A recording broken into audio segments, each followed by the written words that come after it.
Good morning students. Maharaja Agrasen ITI के YouTube channel में आप सभी का फिर से एक बार हार्दिक स्वागत है।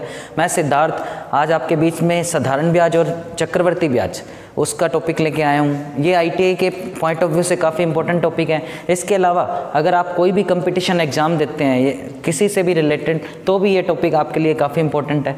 तो आज मैं तुम्हें बेसिकली ये बताऊँगा कि साधारण ब्याज और चक्रवर्ती ब्याज क्या क्या होते हैं और उनको कैसे कैलकुलेट किया जाता है और किस प्रकार से अपने इनकी गणनाएँ कर सकते हैं। तो सबसे पहले मैं बात करूँगा, आपके सामने बोर्ड पे ये टॉपिक दिखाया हुआ है साधारण ब्याज के बारे में। तो मैं सबसे पहले आपको साधारण ब्याज के बारे में बताऊँगा कि क्या क्या होता है और इसको किस प्रकार से अपने कैलकुलेट करते हैं। तो साधारण ब्याज, सबसे पहले ब्याज क्या होता है? ब्याज किसी भी धनराशि को जब अपने किसी से उधार लेते हैं तो सामने वाला बंदा है या सामने वाला पर्सन है वो अपने से कुछ एक्स्ट्रा अमाउंट लेता है। जो एक्स्ट्रा अमाउंट उसने अपने से जो लिया है उसको ही अपने ब्याज बोलते हैं। फॉर एग्जांपल, जैसे मैंने किसी से 10,000 रुपये उधार लिए और उसको मैंने 1 साल के बाद चुकाया और 1,000 रुपये मैंने उसमें एक्स्ट्रा उसको दिए, तो जो 1,000 रुपये उसमें को एक्स्ट्रा दिए हैं उसी को ही अपने ब्याज कहा गया है। तो साधारण ब्याज के लिए ब्याज के साथ साथ कुछ टर्म्स हैं जो इम्पोर्टेंट हैं जिनके बारे में आपको पता होना चाहिए, फिर उसके बाद अपने इस टॉपिक को काफ़ी आसानी से कर सकते हैं। तो सबसे पहले साधारण ब्याज है। साधारण ब्याज का मतलब जो एक्स्ट्रा धन है, आपने मूल के बाद एक्स्ट्रा जो धन दिया है उसको अपने साधारण ब्याज बोलते हैं। फिर जो मूलधन है, मूलधन एक वो धन होता है जिसको अपने उधार लेते हैं। मान लो आपने किसी साहूकार से या किसी पर्सन से 10,000 रुपये उधार लिए, तो जो 10,000 रुपये लिए हैं वो आपके सामने क्या है? आपका मूलधन है। दर क्या होती है? हमेशा रेट होती है। रेट मतलब जिस परसेंटेज पे अपने लेते हैं। सपोज़ आपको किसी ने 9% रेट पे कोई धन उधार लिया आपने किसी से, तो इसका मतलब ये है कि 100 रुपये पर 1 साल का 9 रुपये ब्याज लगेगा। मान लो सपोज अब आप अमाउंट किसी से उधार लेते हो 12% रेट पे, तो इसका मतलब ये है कि 100 रुपये पर 1 साल में 12 रुपये आपसे वो ब्याज के रूप में लेता है। एक तो परसेंटेज के रूप में होता है और एक जो होता है वो अपने ब्याज को सैकड़े के रूप में भी कैलकुलेट करते हैं। जैसे सपोज किसी ने कहा कि 2 रुपये सैकड़ा और एक बार का 2% रेट। 2 रुपये सैकड़े का मतलब है कि 100 रुपये का 1 महीने का 2 रुपये ब्याज है और 2% का मतलब ये है कि 100 रुपये का 1 वर्ष का 2 रुपये ब्याज है। जो अपने साधारण लैंग्वेज में, साधारण भाषा में साहूकार से जो उधार लेते हैं तो अपने कहते हैं कि 2 रुपये सैकड़ा, 3 रुपये सैकड़ा, 4 रुपये सैकड़ा, वो तो 1 महीने का 100 रुपये का ब्याज होता है। अगर आप उसी ब्याज को परसेंटेज के रूप में देखते हैं तो परसेंटेज का मतलब 100 रुपये पर 1 साल के अंदर जिस भी दर से अपने उधार लिया तो उसका उतने रुपये ब्याज बन जाता है। समय, नेक्स्ट टर्म है समय। समय होता है कि अपने जो धन है वो कितने टाइम के लिए उधार लिया है। मान लो 1 साल, 2 साल, 4 साल, 6 महीने, 3 महीने। इसके अलावा जो लास्ट टर्म है वो है मिश्र धन। मिश्र धन होता है कि जो मूलधन आपने लिया है, सपोज आपने किसी से 5,000 रुपये उधार लिए, उसका कुछ टाइम के बाद में 1,000 रुपये ब्याज बन गया है, तो 5 + 1,000 रुपये जो है वो आपका क्या है? 6,000 रुपये क्या है? आपका मिश्र धन है। तो इसके लिए ये सारे के सारे अपने को टर्म्स पता होने चाहिए। और जो कैलकुलेशन का जो फॉर्मूला है साधारण ब्याज का वो होता है कि साधारण ब्याज बराबर मूलधन गुना दर गुना समय बटे में 100। मूलधन को आपने गुना करना है दर से, समय से, और बटे में क्या करना है? 100 करना है। ऑलवेज डिवाइडेड विद 100 करना है। और जो यहाँ पे दर है वो आपकी प्रतिशत में होती है और जो समय होता है वो वर्ष में होता है। मान लो आपने कहा 3 महीने, तो जो आपने इस फॉर्मूले में समय लिखना है वो 3 महीनों को वर्षों में कैलकुलेट करना है, मतलब 3/12 वर्ष हो गया। मान लो आपने 4 महीने के लिए कोई लिया तो 4/12 ये क्या हो जाएंगे? वर्ष हो जाएंगे। समय जो यहाँ पे आपके सामने दिखाई देगा या जो समय की आप जब गणना करोगे तो हमेशा समय आपके लिए यहाँ पे वर्षों में ही होगा। 6 महीने हैं तो अपने इसको 6/12 लिख देंगे, 15 महीने हैं तो 15/12 लिख देंगे। अलग अलग समय को आप इसमें हमेशा ही वर्ष के अकॉर्डिंग कैलकुलेट करोगे। अब ये जो फॉर्मूला है बेसिक फंडामेंटल, इसके अलावा साधारण ब्याज में कुछ भी नहीं है। इस फॉर्मूले को अपने याद रखना है, साधारण ब्याज बराबर मूलधन गुना दर गुना समय बटे 100। और अगर आपने मिश्र धन कैलकुलेट करना है तो मिश्र धन में क्या होगा, जो मूलधन आपने जो मूल पैसा लिया है उसके अंदर जो ब्याज जुड़ जाएगा वो आपका क्या कहलाएगा, मिश्र धन कहलाएगा। अब एग्जाम्पल्स के थ्रू मैं आपको बता रहा हूँ कि इसको किस प्रकार से अपने कैलकुलेट करेंगे। कुछ एग्जाम्पल्स हैं उनको मैं आपके सामने लिख रहा हूँ ताकि आप इनको आसानी से समझ सकें। तो सबसे पहले मैंने आपके सामने बोर्ड पे अलग अलग एग्जाम्पल्स लिए हैं। मूलधन है, ये दर है, ये समय है, आपको कैलकुलेट करना है साधारण ब्याज। मूलधन मान लो 2000 रुपये है, दर आपकी 5% है, समय 1 वर्ष 6 महीने है। आपने कैलकुलेट करना है साधारण ब्याज। तो साधारण ब्याज बराबर क्या होगा, मूलधन 2000 गुना दर 5% और समय आपके सामने समय है 1 वर्ष 6 महीने। तो इसका मतलब क्या हो गया, 1 सही 6/12 वर्ष हो गए। जब इसको आपने काटा 2 आ गया, 1 सही 1/2 वर्ष आ गए।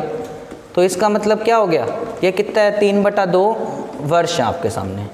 तो 3/2 गुना में 100, ये 0 से 0 सेटल होगी, 2 से काटा 10 आ गया, 50, 150 रुपये आ गया। तो ये आपके सामने साधारण ब्याज है वो 150 रुपये हो गया। और अगर आपने इसी में मिश्र धन कैलकुलेट करना होता, मिश्र धन कैलकुलेट करना होता तो आप कितना लिखते, 2000 प्लस 150 बराबर में 2150 रुपये। ये आपके सामने क्या हो जाएगा, मिश्र धन हो जाएगा। मैं एक एग्जाम्पल के थ्रू आपको और समझा रहा हूँ। फॉर एग्जाम्पल आपके सामने मूलधन है जो वो 20,000 रुपये है, दर 8% है, समय 4 माह है। तो आपको साधारण ब्याज कैलकुलेट करना है। तो साधारण ब्याज कितना होगा, 20,000 गुना में 8 समय 4 को आप सीधा नहीं डायरेक्टली नहीं गुना करोगे, 4/12 कर देंगे और गुना में 100 कर देंगे। 4/12 करने का मतलब ये है कि जो 4 महीने हैं उसको अपने वर्षों के मुताबिक चेंज किया है। ये 2 0 से 2 0 कट गई, 4 3 12, आपने इसको किया 8 दूनी 1600/3। तो इसका जो रुपए आएंगे 533 रुपये 33 पैसे। ये आपके सामने ब्याज आ जाएगा। और अगर इसी को ही मिश्र धन कहेगा वो कैलकुलेट करेंगे तो मिश्र धन में क्या होगा, साधारण ब्याज में आप ब्याज को जोड़ दोगे वो आपका मिश्र धन हो जाएगा। अब जो साधारण ब्याज के अलग अलग टाइप के जो क्वेश्चंस हैं या जो प्रॉब्लम्स आती हैं उनके बारे में मैं आपको बोर्ड पे कुछ एग्जांपल्स लिख रहा हूँ ताकि आप उनको सभी को समझ सकें और उनके बारे में अपने बात करेंगे। साधारण ब्याज के ये 4 एग्जांपल्स मैंने अलग अलग बोर्ड पे आपके सामने लिखे हैं, आपने इनको समझेंगे ताकि आपको साधारण ब्याज के बारे में सारा कुछ आसानी से समझ आ सके। तो फर्स्ट क्वेश्चन मैंने ये लिखा है कि एक व्यक्ति ने 8500 रुपये साधारण ब्याज पर 9% वार्षिक दर से उधार लिए, 2.5 वर्ष के अंत में उसे कितना धन वापस देना होगा। तो अकॉर्डिंग टू द क्वेश्चन यहाँ पे जो मूलधन है वो आपका 8500 रुपये दिया हुआ है, दर है वो 9% दी हुई है आपको वार्षिक,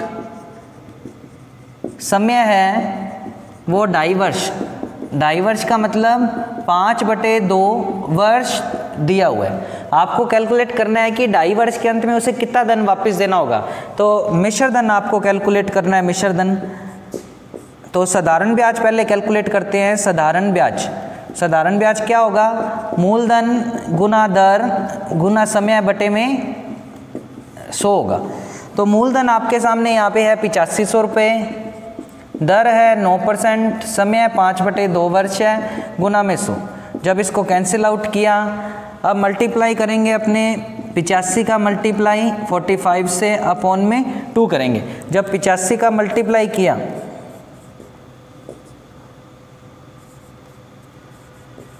तो 3825 बटे में 2 तो 1912 रुपये 50 पैसे आपके सामने जो कि क्या आ गया है, साधारण ब्याज आ गया।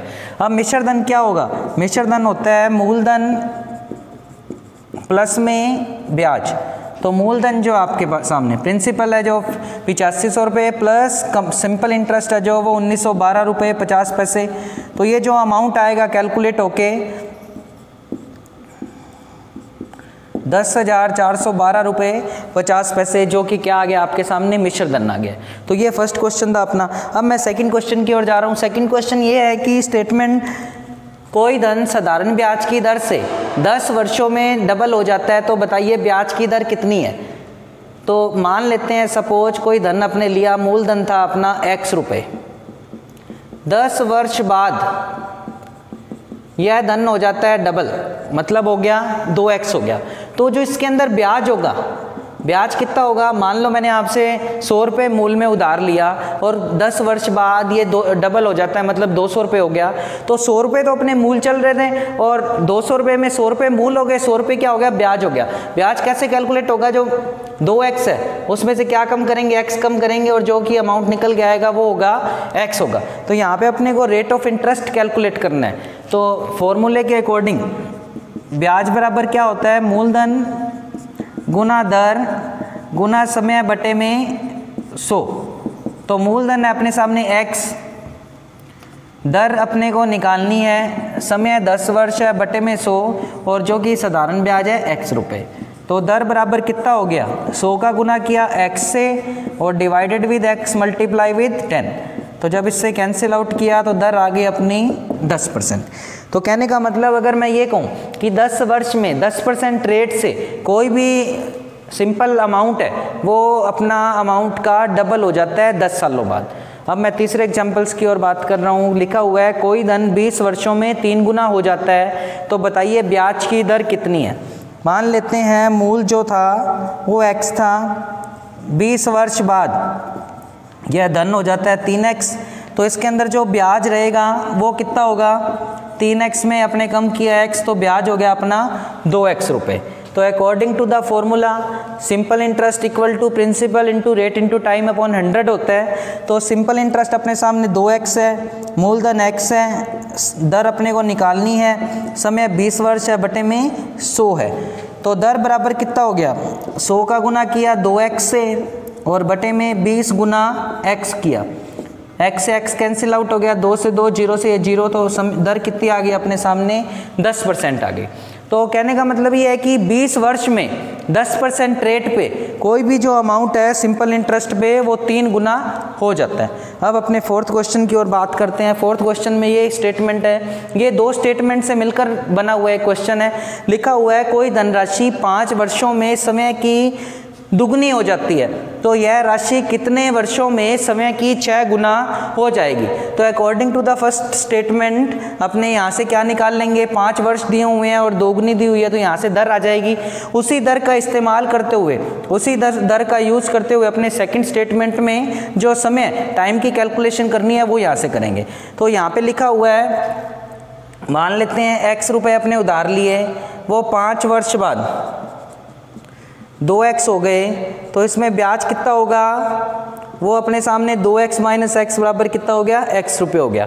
तो आपने फॉर्मूला में मान रखा साधारण ब्याज x बराबर मूलधन x गुना दर अपने को कैलकुलेट करनी है, समय आपका 5 वर्ष है बटे में 100 कर दिया। तो दर बराबर कितनी होगी, 100 का गुना किया x से बटे में 5x, तो दर आ गई अपने सामने 20%। तो इसी 20% रेट का यूज करते हुए अपने अगली जो स्टेटमेंट है उस क्वेश्चन को सोल्व करना। ये लिखा है यह राशि कितने वर्षों में समय की 6 गुना हो जाएगी। x है मान लो अमाउंट और 6x हो गई, तो ब्याज यहाँ पे कितना रहेगा, 6x माइनस x बराबर में 5x हो गया। और समय जो यहाँ पे रेट है, दर है, वो कितनी रहेगी, 20% रहेगी। अब आपको निकालना है यहाँ पे समय, तो साधारण ब्याज के फॉर्मूले के अकॉर्डिंग ब्याज 5x बराबर मूलधन x गुना दर 20 गुना समय आपको निकालना है बटे में 100 आ गया।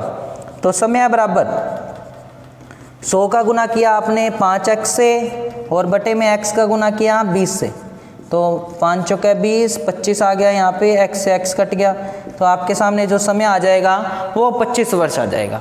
तो साधारण ब्याज के मैंने बिल्कुल सिंपलेस्ट ईजीएस्ट वे में आपको ये 4 क्वेश्चन बताए। आप अपने कोई भी प्रॉब्लम है जब आप करेंगे क्वेश्चन, तो उसमें आपको अलग अलग टाइप के मेथड्स आप पढ़ेंगे, सोल्व करेंगे, तो आपको ज़्यादा ये क्लैरिफाई होंगे, ज़्यादा से ज़्यादा आप अच्छे से इनको समझ पाएंगे। तो कोई भी अगर प्रॉब्लम आती है तो हमारे इस वीडियो के यूट्यूब चैनल के वीडियो में आप कमेंट बॉक्स में डालें, ताकि आपको हम इसकी जो भी प्रॉब्लम है उसका सॉल्यूशन कर सकें। महाराजा अग्रसेन ITI के इस चैनल में आप सभी का एक बार से फिर से बहुत बहुत हार्दिक धन्यवाद। मैं वीडियो को लाइक और शेयर करने के लिए कहूँगा, ताकि आप ज़्यादा से ज़्यादा वीडियो को लाइक और शेयर करें, जिससे ज़्यादा से ज़्यादा लोगों को फ़ायदा मिल सके। बहुत बहुत धन्यवाद।